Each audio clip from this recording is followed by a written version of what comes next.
Hello everyone and welcome back to my Bold and Beautiful 29 YouTube channel. I hope you guys are having a wonderful day. Before we start, please hit the subscribe button and give this video a thumbs up.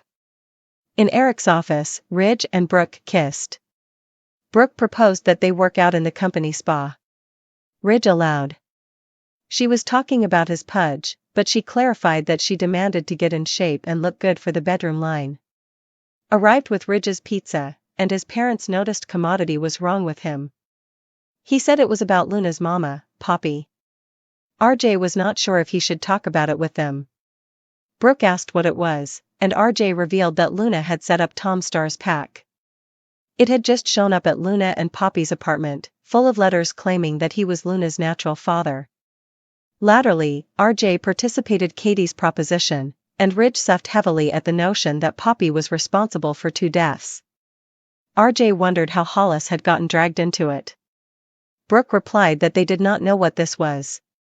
Claiming not to want to spread information, RJ said the letters were proof that Tom had been obliging Poppy, and it was not a stretch to suppose Poppy might do Commodity to stop him. Brooke reasoned that Poppy had gotten a DNA test to prove Bill was not the father, but it had turned out that he was. Ridge muttered that tests were not reliable. Brooke wondered if Poppy had felt cornered by Tom, causing her to do the unbelievable. RJ did not agree with Katie but could not dismiss her ideas. Moreover, RJ and Ridge agreed that murder for the proposed motive was a bit extreme. RJ said it would devastate Luna if it were true. Ridge continued to point the cutlet at Sheila. Brooke agreed but could understand her family's opinion. Ridge asked what Katie intended to do with the information. RJ bothered about Luna if the police questioned Poppy. At Il Giardino, Liam and Will met for lunch. Liam joked that Will had forgotten he'd an aged family. Liam was glad not to be on videotape converse and joked that they made Will look fat.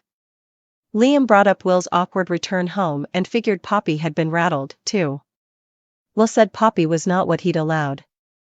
She would be, and he'd his dubieties about Poppy and Luna. Liam asked how Will felt about Luna.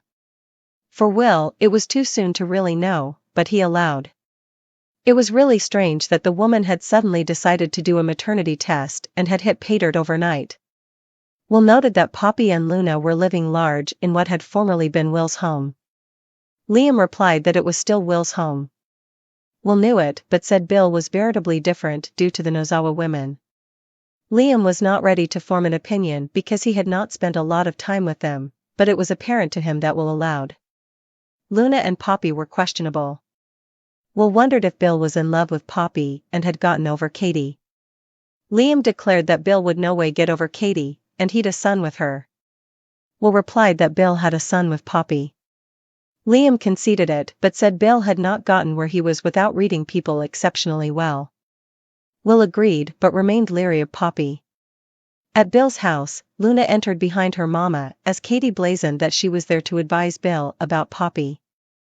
Poppy called Katie a jealous ex-wife who was constantly overrunning their lives and causing trouble.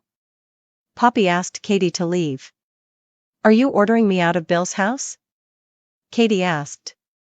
Poppy said she was being as polite as she could be, but Katie refused to go. Katie asserted that Poppy had motive to kill. Poppy asked how numerous times she had to say she would had nothing to do with the deaths, but Katie claimed that the data spoke for themselves. 2 men had overdosed on the same medicine. Poppy supposed it a coexistence, but Katie asked if the pack full of letters from Tom, claiming to be Luna's father, was a coexistence, too. Poppy peered at Luna, who looked down. Katie continued, saying she would talk to Sheila, who had spoken to Hollis about the pack the day he would failed. Katie claimed that 2 people who'd known about the letters that could upend Poppy's life with Bill had mysteriously failed of the same medicine. Luna fitted that the deaths were senseless accidents. Poppy asked how Katie had known about the letters, and Katie readily revealed that it had been RJ. "Did you?" Poppy said to Luna. Luna began stammering that she would been upset. Poppy guessed RJ had run straight to his aunt. Katie said he had not really wanted to tell Katie about Poppy's secret meeting with Tom before his death, or that Poppy had told Luna not to worry because Poppy had taken matters into her own hands. Katie claimed it did not take a genius to see that Poppy had killed because Hollis and Tom had been in the way of Poppy's life with Bill. Bill asked why Poppy had gone to see Tom. Poppy informed him that she would told Tom to stop draining them because she had a maternity test that proved Bill was Luna's father. Bill claimed he'd people who could have handled it, and he asked why she would gone alone in secret. Poppy admitted that, in hindsight, she should have gone to him first, but Katie said Poppy had not known if Bill would shoot her quilting for keeping the Verity from him. Poppy asked Bill not to hear to Katie, who did not know what she was talking about. Katie claimed that she did. She told Bill to get another test to ensure Luna was his son. There was a knock at the door. "I will get that," Katie said, taking it upon herself to answer the door. Chief Baker entered, and Katie blazoned that she would called him and told him what she would learned about Poppy. There to follow up, Baker said they'd gotten a hunt leave for Poppy's apartment, and that had been where they'd set up this. He refocused to Tom's pack. Poppy asserted that she had not done anything wrong. Chief Baker said he was there with substantiation. Bill replied that he knew all about the pack and letters. Baker asked if they'd talked about what differently had been in the pack, and he pulled out a baggie containing a lozenge case that looked like Poppy's mince case medicines, Baker stated. Baker guessed Bill honored the case. Poppy said it was insane. She did not know how the pack had gotten into her apartment or about the drum or medicines. Katie asserted that it was the same medicine Poppy took, but Baker added that it was laced. Poppy denied it, asking Bill to believe her. Baker said she would been with Tom before he would failed. The medicines connected her to both crimes, and they had motive and substantiation. Baker blazoned that they were taking her in.